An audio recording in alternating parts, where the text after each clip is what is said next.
Okay, if you're driving alone at night anytime soon, maybe save this for later. Or don't. Your choice. Jake wasn't trying to be a hero. He was just tired. It was one of those shifts where time moves like it's stuck in buffering mode. He worked closing at a grocery store just outside his college town. Small place, surrounded by woods and farmland. The kind of area where once it gets dark, it gets dark. By the time he clocked out, it was 11:47 p.m. The highway home cut through about 8 miles of nothing. No streetlights, no gas stations. Just trees, packed so tight they looked solid. Jake had done the drive 100 times.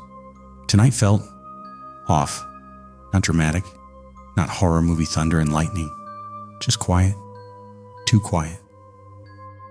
He had music playing low, windows up, mind on autopilot. That's when he saw her. At first he thought it was a trick of the headlights. A pale shape near the shoulder. Then the shape moved. A girl. Standing just off the road. Alone. Jake's stomach dropped. She looked young. 16, maybe 17, thin. Long dark hair hanging forward. She wore a light hoodie and shorts. No jacket. And she was barefoot. Barefoot on cold asphalt. She wasn't waving her arms or trying hard to flag him down. She just stood there, arms wrapped around herself like she was freezing. Jake drove past her. He got maybe 50 yards. Then he sighed. "Don't do it," he muttered to himself. He checked the rearview mirror. She hadn't moved, just standing there in his taillights, alone. He slowed down. His brain was running worst-case scenarios. What if it's a setup? What if someone's hiding in the woods? What if this is how you end up on a true crime podcast? But she looked so small. So he pulled over. The moment his car stopped, she walked toward it. Not rushed, not desperate, just slow, calm steps. She opened the back door without asking and slid into the seat behind him. Jake blinked. Hey, you okay?" Her voice was quiet. "I had a fight. I left. That was it. No tears, no panic, just flat." "You want me to take you somewhere?" he asked. "Away from here." She never looked at him, not once. He noticed that immediately. She was staring down at her hands in her lap. Her hair was damp, like she'd just showered, or like she'd been out in mist. He couldn't tell. "You got parents nearby?" He tried. Silence. Then, "Not anymore." That hit weird. He laughed nervously. "Not anymore, like you moved out or they don't know where I am." Something about the way she said it made the temperature inside the car feel 10 degrees colder. Jake adjusted the heat. "So, what's your name?" A pause. "Emily?" Her voice almost cracked when she said it. They drove. The woods felt tighter now. The headlights barely seemed to push back the dark. Jake checked the mirror again, still not looking at him. Just staring at her hands. He noticed something else. Her legs. They were dirty, not just dusty. Mud. Dark and thick, smeared up her calves. And her feet, they didn't look scraped from walking on gravel. They looked waterlogged, like she'd been standing in water too long. Wrinkled? He swallowed. "Emily, how far were you walking?" No answer. The only sound was the low hum of the tires. Then his phone buzzed in the cup holder. The sudden vibration made him flinch. An emergency alert. The loud, sharp tone filled the car. Emily's head tilted slightly. Slowly, Jake glanced at the screen. Amber Alert. His chest tightened. He shouldn't look while driving. He looked anyway. Missing? Emily Harper, 17. Last seen 3 days ago. Believed to be in danger. Last location, Pine Ridge area. Pine Ridge. The exact wooded stretch he had just picked her up from. His throat went dry. He kept reading. Description. 5 feet 4 inches. Long dark hair. Gray hoodie. barefoot at time of disappearance. His hands started shaking on the steering wheel. Same hoodie, same hair show, same bare feet. He checked the date. Reported missing 3 days ago. 3 days.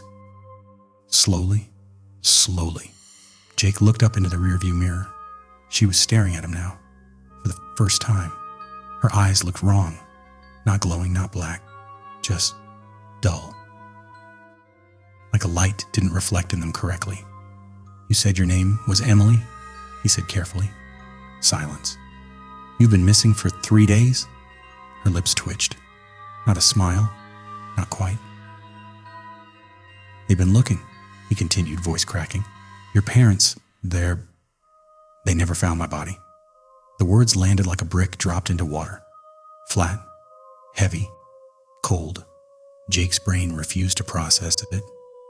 "What?" She leaned forward slightly. He could feel her breath near his ear. It smelled like damp earth. "They looked in the woods," she whispered, "but they didn't look deep enough." His heart was pounding so hard it hurt.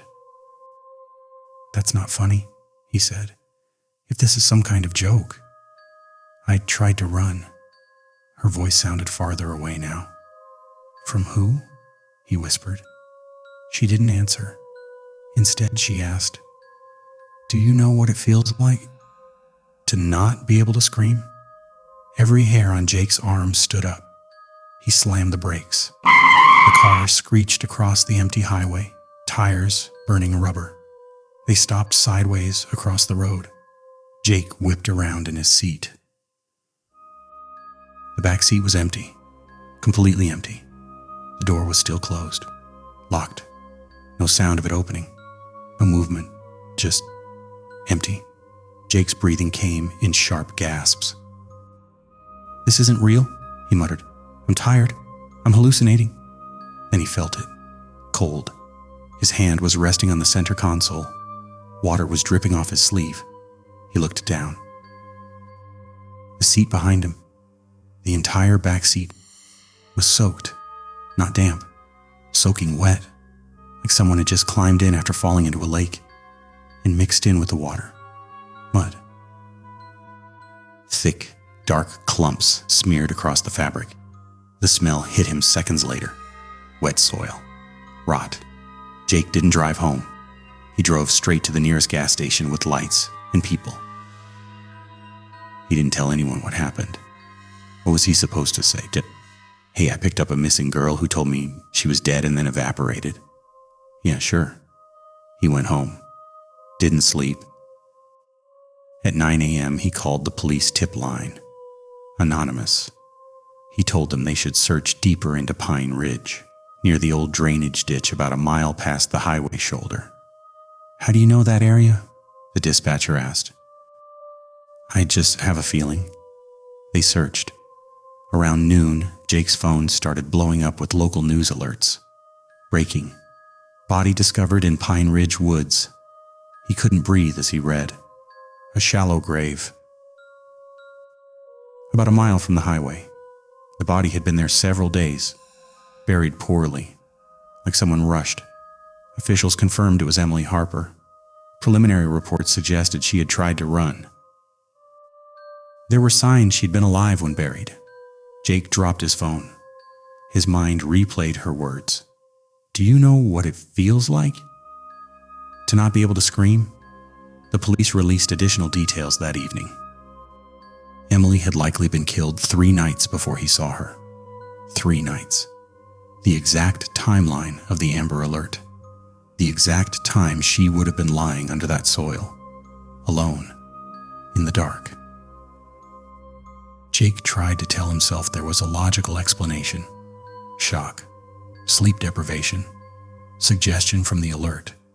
But there was one thing he couldn't explain.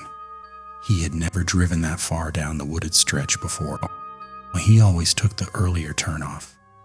That night was the first time he'd stayed on the highway long enough to pass the drainage ditch, the exact spot where her body was found. And one more thing, the detail that made him stop driving at night entirely. 2 days after the body was recovered, Jake finally gathered the courage to clean his back seat. He hadn't touched it. Didn't want to. He opened the car door. The seat was dry. No moisture. No mud. Just faint discoloration in the fabric. He exhaled shakily. Maybe it really had been in his head. Then he noticed something on the floor mat, pressed into the carpet. A footprint. Small burr, bare. The edges were faint but visible, like it had been there long enough to settle. And inside the print, packed into the grooves of the rubber mat, was dark brown soil, the kind used in the Pine Ridge burial site. The lab later confirmed that detail on the news. Distinct mineral composition, unique to that patch of land. Jake doesn't pick up hitchhikers anymore. He doesn't drive that highway at night.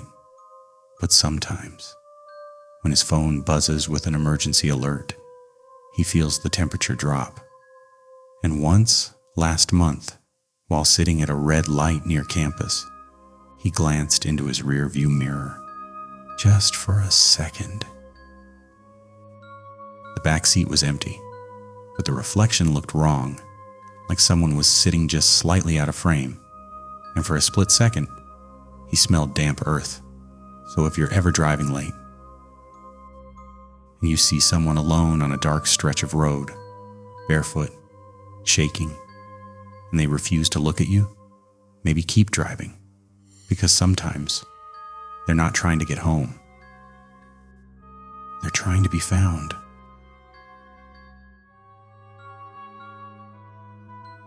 Daniel would tell people later that he should have just kept driving. That's the thing about bad decisions. They never feel big when you're making them. They feel small, harmless, temporary. It was just after 1:30 a.m. when he left the party. 19. Slightly buzzed but not wasted. Blasting music too loud to prove to himself he wasn't tired. The party had been 20 minutes outside town. Down back roads that turned from pavement to cracked asphalt to something that barely qualified as a road. Cornfields on both sides, no streetlights. Just open Midwest, dark. The kind of dark that makes your headlights feel weak. He was 10 minutes from home when he saw him. A guy standing on the shoulder, not waving, not signaling, just standing there. Daniel almost didn't notice him because he blended it into the night. Skinny, tall, wearing what looked like an old military jacket. The bulky green kind with patches stitched on the sleeves. His arms hung loosely at his sides. Daniel slowed down without meaning to. "Don't do it," he muttered to himself. But then the guy stepped a little closer to the road. His face caught the headlights. Pale, not ghost pale, just drained, like he hadn't slept in weeks. Daniel stopped the car. He'd regret that moment for the rest of his life. The man walked up to the passenger side, didn't smile, didn't nod. Daniel rolled the window down halfway. "You good?" Daniel asked. The guy leaned slightly toward the opening. Up close, he smelled wrong. Not like alcohol, not like sweat. Like soil, wet soil, and something metallic underneath it. Rust. "I missed my ride," the man said quietly. His voice sounded dry, like it scraped coming out. "Just need to get down the road." "Where to?" The man turned his head slowly and pointed down the highway. "Farmhouse." Daniel laughed a little. "That narrows it down." The man didn't laugh. "There's only one." Something about the way he said it made Daniel's skin tighten. Still, he unlocked the door. The man got in. The seat dipped under his weight, but not as much as Daniel expected. He was tall, but he felt light, too light. Daniel pulled back onto the road. For the first minute, neither of them spoke. Daniel became hyper-aware of everything. The ticking of his blinker, the hum of tires, the faint rattle in the dashboard he'd been ignoring for months. The man sat stiffly, staring straight ahead. "You in the service?" Daniel asked, nodding toward the jacket. The man didn't look at him. Was? That was it. Daniel swallowed. The smell was stronger now that the windows were closed. Damp earth, rust, and something else, like old pennies. They drove for a while, longer than Daniel expected. I don't remember a farmhouse out here, he said. You will, the man replied. The way he said it made Daniel's fingers tighten on the steering wheel. A few miles ahead, something appeared in the distance. A structure, set back from the road. 2 stories, dark. Daniel squinted. Oh, he said, that one? The place looked abandoned, windows black, porch sagging. Yeah, Daniel said nervously. This it? The man didn't respond. They were about to pass it. Daniel slowed slightly. Hey, he said. This your stop? Silence. They passed the driveway. Daniel shrugged awkwardly and pressed the brake. Or at least he tried to. His foot went down. But the pedal didn't move. At all. Like it was made of concrete. What the? He pressed harder. Nothing. The car kept rolling. Actually, it wasn't rolling. It was accelerating. Daniel's heart slammed into his ribs. He lifted his foot completely and tried again. The pedal wouldn't budge. The speedometer climbed. 45, 50, 55. What did you do? Daniel's voice cracked. The man finally turned his head. Slowly. His eyes looked wrong. Not glowing. Not black. Just too deep. Like there was no bottom to them. You missed the turn, the man said. Daniel grabbed the steering wheel tighter. I'll turn around. The wheel felt stiff. The engine roared louder. Seismic peak ties. 70. This was a back road. A narrow, uneven back road. Stop the car, Daniel shouted. The man's lips twitched slightly. You already stopped, he said. The headlights flickered. For a split second, the road ahead didn't look like road anymore. It looked like trees. Too close. Daniel screamed and yanked the wheel. The last thing he saw before everything went black was the speedometer hitting 80. When he opened his eyes, it was quiet. No engine, no music, no movement. His head throbbed. For a second, he thought he was dead. Then he realized he was sitting upright, hands still on the steering wheel. The car wasn't moving. It was parked, perfectly, in front of the farmhouse. Daniel's breathing went shallow. The house looked worse up close. The wood was blackened, not just old, burned. The windows were empty holes. The porch had partially collapsed. It didn't look abandoned. It looked destroyed. He turned slowly toward the passenger seat. Empty. Door closed. Seatbelt untouched. No, he whispered. He fumbled for his phone. 2:17 a.m. No missed calls. No crash notifications. No airbags deployed. The car looked fine. Too fine. Then he saw it. On the passenger seat. Mud. Thick, dark clumps smeared into the fabric. His stomach dropped. He looked down at the floor. Muddy footprints, leading from the passenger seat, across the floor mat, to the door. His hands started shaking. The door was still locked. He knew it was.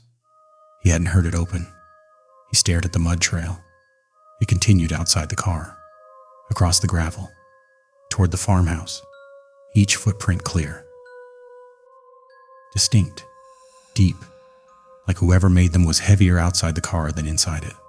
Daniel didn't want to get out. Every instinct screamed at him to drive. But when he turned the key, the engine didn't respond. Dead silence. No. The footprints led up the broken porch steps to the front door, which hung half open, swaying slightly, even though there was no wind. Daniel told himself something simple. This is a prank. This is shock. You fell asleep at the wheel. That's all. He stepped out of the car. The air smelled like ash. Old ash, the kind that lingers decades after a fire. He walked toward the house. Each step felt like it echoed too loudly. The closer he got, the colder it felt. He reached the porch. The mud prints stopped at the doorway. Inside, it was pitch black. He should have left. Instead, he pulled out his phone and turned on the flashlight. The beam cut through dust and decay, or burned beams. Collapsed ceiling, charred walls, and in the center of what used to be the living room, something darker, a stain, large, spread across the floorboards. Daniel stepped closer. The air felt thick, hard to breathe. Then he heard it behind him. You missed the turn. The voice was right at his ear. Daniel spun around. The doorway was empty. The porch empty. The yard empty. His heart pounded so hard he thought he'd pass out again. "I brought you here," he yelled into the dark. "You said this was it." Silence. Then from somewhere deeper in the house, "You stopped here before?" His blood ran cold. "Before? I've never been here." A pause. Then, "Yes, you have." And suddenly, it wasn't the house that scared him. It was the feeling, like something inside his head was unlocking. Memories he didn't want. Flashes, us driving fast, laughing with friends, daring each other. Bet you won't take that turn at 80. Headlights. A farmhouse too close. A swerve too late. Fire. Screaming. Daniel staggered backward. "No," he whispered. He'd grown up around here. There had been a story. An old farmhouse that burned down after a car plowed into it 40 years ago. Killed the family inside. Killed the driver too. A local kid. 19. Drunk.